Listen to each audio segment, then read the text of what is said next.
This is the EUYBIKE F6b folding electric bike, and my first minutes with it were all about power and practicality colliding in a chunky, folding package. The frame is a low step-through, so throwing a leg over is effortless.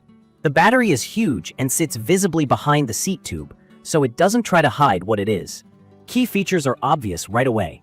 A 48 volts, 20 mAh removable battery, a 750-watt motor that peaks to around 1,000 watts. 20-inch fat tires, a front suspension fork, mechanical disc brakes with an EABS cutoff, a 7-speed drivetrain, and a folding hinge that locks up solidly. It also has a center color LCD that's bright enough to read under noon sun, and a USB port to top off a phone.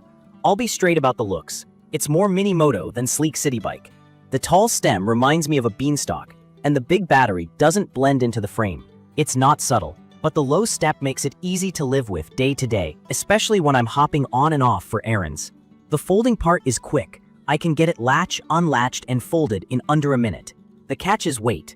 This thing is heavy. With the battery installed, lifting it into a trunk is a workout. It folds smaller than a full-size bike, but don't expect to carry it up 3 flights of stairs one-handed. From my experience, setup has a small but important quirk. The display on mine shipped with the wrong wheel size. It was defaulted to 26-inch, which makes the speed read high and can also limit top speed in the controller.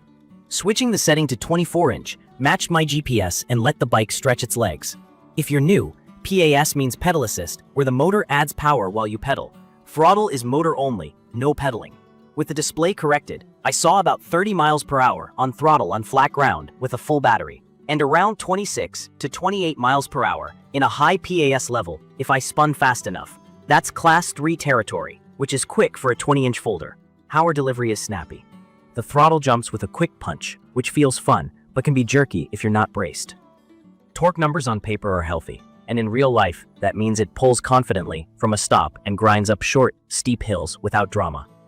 In my opinion, the controller's initial hit is tuned more for "let's go" than for smoothness. If you're new to e-bikes, try starting in a lower pass and roll the throttle gently until you get a feel for it. The battery is the star. It's 960 watt-hours, which is big for a folder.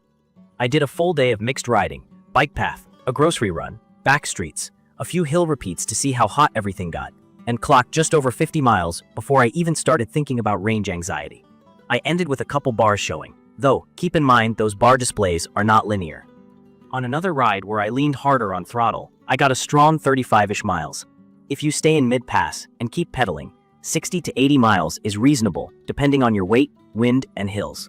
Charging from low took me about 6 to 7 hours. The removable pack is convenient. I pulled it, locked the bike, and charged inside. Comfort is a mix. The front fork takes the edge off cracked pavement and speed bumps. The seat post has some give. The 20x3 tires add cushion and grip on sand, grass, and gravel. But there's no rear suspension, so sharp hits still kick through the frame. I found 20 to 22 psi a sweet spot for comfort without getting too squirmy in turns. On the handling side, this is a short wheelbase bike with small wheels and a tall bar, so at 25 to 30 miles per hour, it can feel twitchy compared to a full-size commuter. I had one sketchy moment crossing wet leaves at speed where the front end got light and I had to gather it up. From my experience, this top-end speed is best for riders who already feel comfortable at pace. If you're new, cap pass to a mid-level, keep speeds in the low 20s, and practice braking and cornering before letting it rip. Let's talk drivetrain and brakes. The Shimano 7-speed is fine for normal use, but at higher speeds, I was spinning out. That's ghost pedaling. Your legs spin, but don't add much past a certain point because the gear is too light. If you plan to cruise at 25 to 28 miles per hour with PAS, consider swapping to a larger chainring so you can actually put power down. The mechanical disc brakes are 180 millimeters and stop well once bedded in, but they need more lever force than hydraulic systems. EABS just cuts motor power the moment you touch the brakes, so you're not fighting the motor when slowing down. For longer hills or heavier riders, I'd upgrade to hydraulic calipers. The difference in lever feel and fade resistance is noticeable. Build-wise, mine came with spoked alloy rims. Spokes needed a quick touch-up after the first shakedown ride, which is normal on new wheels. If yours has mags, you'll skip spoke maintenance but add a bit of weight. The included rear rack is sturdy and actually useful. I hauled a week's worth of groceries with a pair of panniers and the bike stayed planted. The headlight is bright enough for neighborhood speeds. The seat-mounted rear light works, but it's independent, so I kept turning it on by accident when I moved the bike. I'd love an integrated brake light tied to the main battery. I rode in steady rain for a short errand run, and everything held up. IPX4 means splash resistant, good for rain, not for dunking. I wouldn't hose the bike down directly. Keep the charging port cap snapped tight. On reliability and support, I haven't had a failure. I do not have a local dealer, which means most things are DIY or handled through email and shipped parts. I tested support with a basic question and got a reply the next day.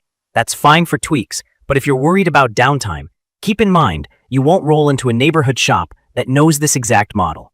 Carry a multi-tool, check hinge bolts, and look over the stem latch regularly. It's a strong latch, but any folding mechanism deserves extra attention. A dab of blue thread locker on the rack and fender screws saved me from chase the rattle later. It's perfect for riders who want long range, real speed, a low step to get on and off easily, and a package that can fold to fit a car trunk or a tight apartment hallway. In my opinion, it's also a great beach and boardwalk cruiser. The tires float nicely on packed sand, and the motor makes headwinds disappear. If your priority is the smoothest ride on rough streets, a full suspension frame will be more forgiving. If you want stealthy and lightweight, this isn't it. From my experience, the best way to set it up is to correct the wheel size in the display, lower the initial PAS level, set tire pressures to your roads, and bed in the brakes properly with a few hard stops from speed. After that, it becomes a trustworthy daily ride that doubles as a weekend fun machine. I'd recommend this for commuters with moderate distances, taller or shorter riders who value the step-through, folks who want throttle for lazy days, and anyone who cares more about power and range than polish. If you push high speed but often, invest in hydraulic brakes and consider a bigger chainring. If you're nervous about DIY support, factor that into your decision. In conclusion, the EUYBIKE F6b is a heavyweight folder with heavyweight range and punchy power. It's a practical hauler with a spicy top end. It rewards riders who respect its speed, keep up with basic maintenance, and want maximum miles per charge in a compact frame. It's not fancy, but it delivers on the stuff that matters when you're actually riding. Confidence off the line, honest range, and enough features out of the box to start enjoying it on day one. If this was helpful, hit subscribe and drop your questions or your own F6b tips in the comments. Thank you for watching.